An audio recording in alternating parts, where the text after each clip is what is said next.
Okay. Now, the Trading with the Enemy Act, as I stated earlier, they created a second Trading with the Enemy with the Emergency Bankruptcy Act in 1933. That one enslaved the people. So basically, we gave the gold and silver, and they took equitable title to all of our property and all the lawful form of money that existed. They provided a remedy. The remedy would be the prepaid account, and that you would settle all debts through your signature, and not realizing that when we're filling out these contracts, we're actually settling things, but in a debtor perspective. There's a way to do that in a creditor perspective.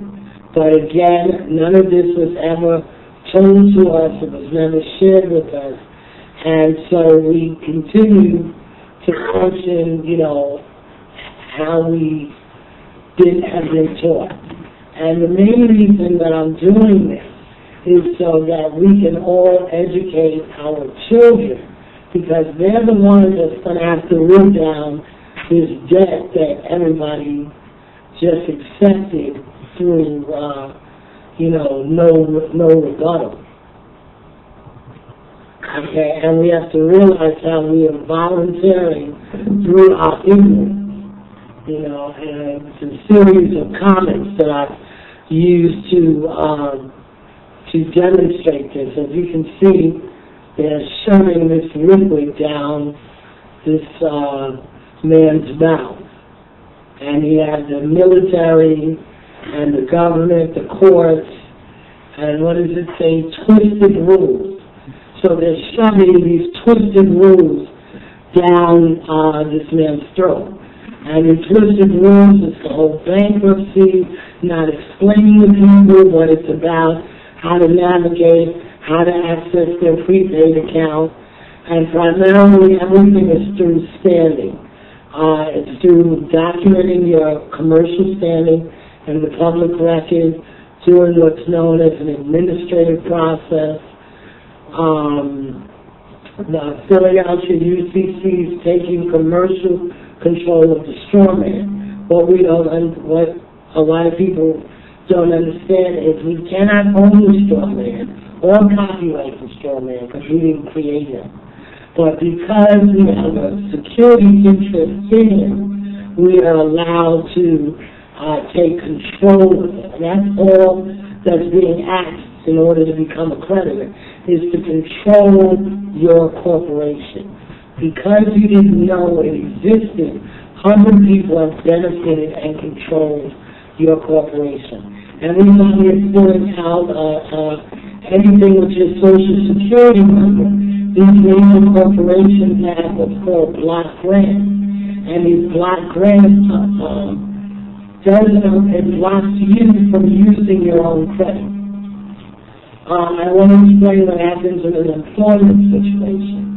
When someone's hired by their employer, the employer has them fill out a 941 document. It's an IRS document letting the IRS know, I've just hired this person, I'm paying him $20,000 a year, and this is how much tax credit I'm claiming. So then at the end of the year, the corporations, they don't do the 1040s. They do what's called, I think it's 1165. And in this form, on line 13, they take the cumulative payment of all of their employees, and they are able to get a tax credit. So if they hired 5 people at $20,000, or say $10,000, that's $50,000 in tax credit that this corporation is now eligible to get. Now, where does this credit generate from? Anybody with me? Exactly. So if a corporation can benefit from your energy, your labor, the tax credits you created, are you entitled to benefit from it? Exactly.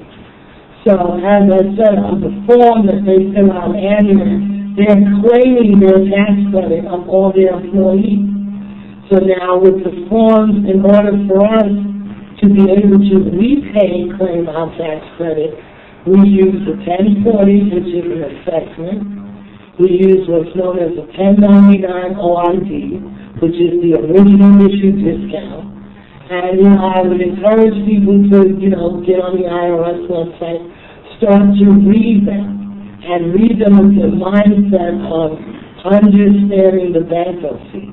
Because basically it says in the instructions, it's for notes, debts, stocks, bonds. We have to understand, even though we're using Federal Reserve notes, it already has a lien on it. It also has a copyright on it. This is why people get into so much trouble trying to do illegal things with it, because it's all these hidden adhesions to Federal Reserve notes that we weren't aware of. Okay? Everybody with me so far? Okay, so then a 1096 would be used, which is a transmittal document of everything that was in what's the cumulative of all the 1099s.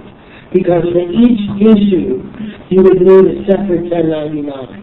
And basically, because there is no money in substance, because there is only the signature creates the finances, anything that you have a receipt to that shows that you extended your credit, because you got to think about what I'm saying, it's the tax of extending credit that's creating the commerce.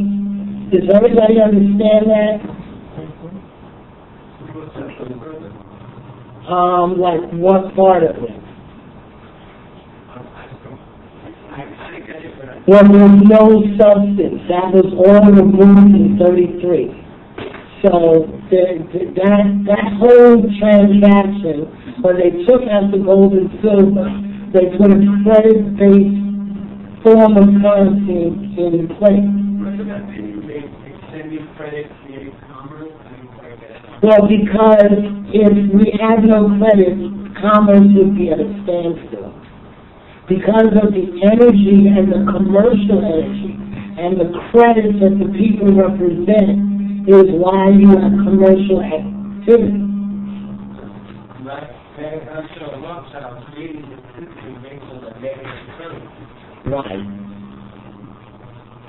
The currency was established and created debt. Because if there's no gold or no symbol to substantiate transaction, then the only thing that's left is your image.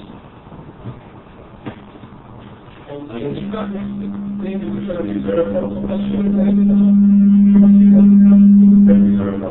we borrow, everybody have the ability to pay off all their loans right now. The entire economic system is collapsed.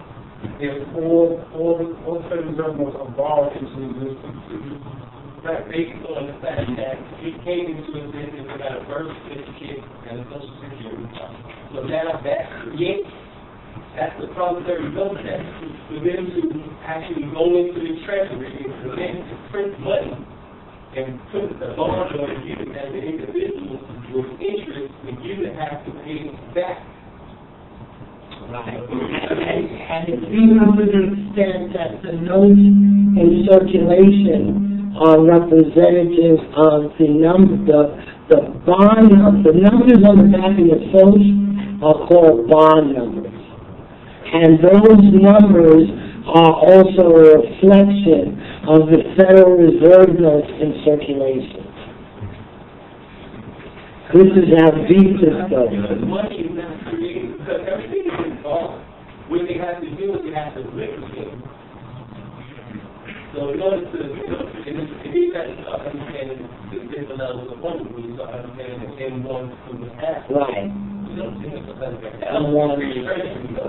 they're involved, right, which are frozen, but what they do is, once they liquidate them, what it does is they go to the treasury to print the money, and when they print the money, they create a